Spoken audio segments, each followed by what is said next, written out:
a follow-up on the Nintendo PlayStation prototype system. Hey, guess what, all you doubters? It's fucking real. Chemtrails.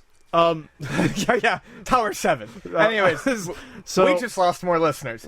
I want to lose the assholes. I don't care. Yeah, same. I really don't care. So, in Gadget article, this was being shown off in China. I think was it already happened? Or Hong Kong. It already happened. Yeah. Which is part of China now. But it's been shown off, and they turned it on. Guess what? It's real. Yeah. I don't know why you doubt it, but it's real. We had a good backstory that followed through. They interviewed the guy who worked there and his son who helped rediscover it. So they turned it on. They X-rayed it.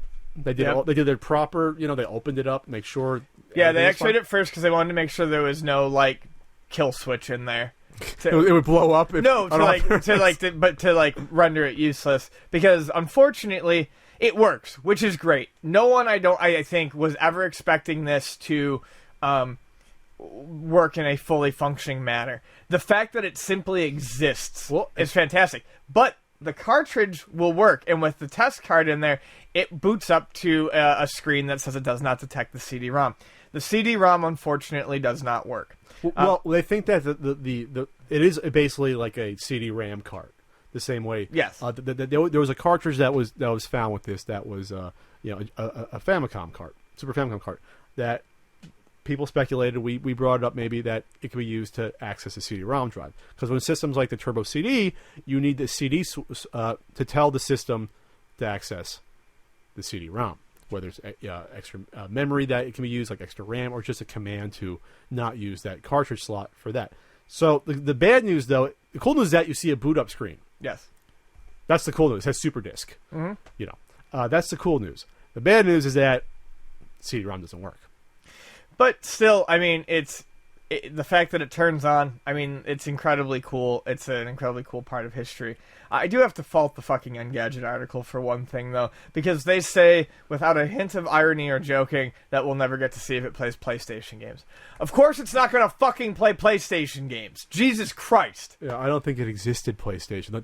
The proper PlayStation didn't exist for a few more years, because this was supposed to play... That part really annoyed me. I'm like, did you really expect that it would play PlayStation games? Yeah, I mean, at this point, it's unclear unless someone comes out and says that if anything was actually developed for this prototype.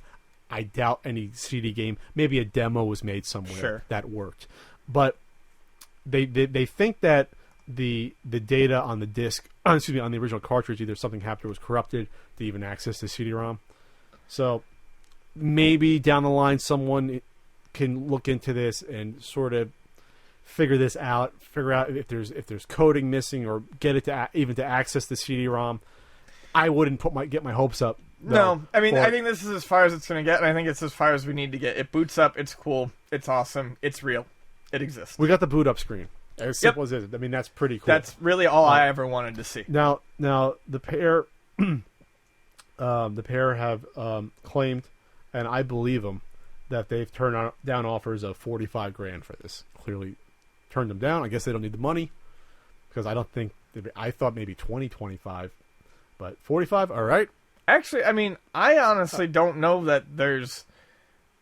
I mean, there's got to be a ceiling somewhere, but I'm surprised that the offers haven't been higher. Really? I mean, this is incredibly unique and one of a kind. Oh, it is one of a kind, unless they find a bunch more. I mean, they say that there might have been 200 made, but I mean, just it's the only one that's shown up, and it's a very neat intersection of video game history. I wouldn't be surprised if higher offers were to eventually come in. They say for now it's fine going to some museum somewhere, but obviously they always reserve the right to sell it. You can always loan something to a museum. You don't have to give it to them. Right. So I mean, it's pretty cool, pretty sad. Maybe another one will show up. I don't think it's sad. I mean, they seemed really happy with it, and honestly, if they're happy with it, it's just sad that this is as far as the story goes. We're not gonna find any cool demo. The CD-ROM is not functioning. They're not even sure if it's getting power, or just that the cartridge can't access it to power. I guess my thing was I believed it was real, but I had low expectations of anything happening when they powered it on. So yeah, because it's not like, I mean, I can't even think of another high-end prototype retro system. It's like that people have. You know, the original Nintendo one they showed off. That's it's like what at the is that in New York? We actually covered it. There was I think there was a couple of unique Saturn. Oh, there's the Neptune and those. Yeah. Okay, there's those, but I'm talking about like. No, I mean that's what I'm saying. That's why I'm saying I wouldn't be surprised if higher offers came in. I can't think of anything in the video game world that is quite as unique as this. Yeah, as a system that was close didn't get there. Yep. You have the Atari Cosmos. Yeah. But I'm not sure. There's a casing. There's a couple of casings. I'm not sure if the one even works though. Supposedly, I think that maybe one works, but I was always under the impression it never got past wood mock-up, but I obviously could be very. I've seen one of the mock-ups at the Video Game History Museum, but yeah, I don't know. Either way, this stuff is few and far between at this point. But this is one that never came to light, and yeah, it's just it's real.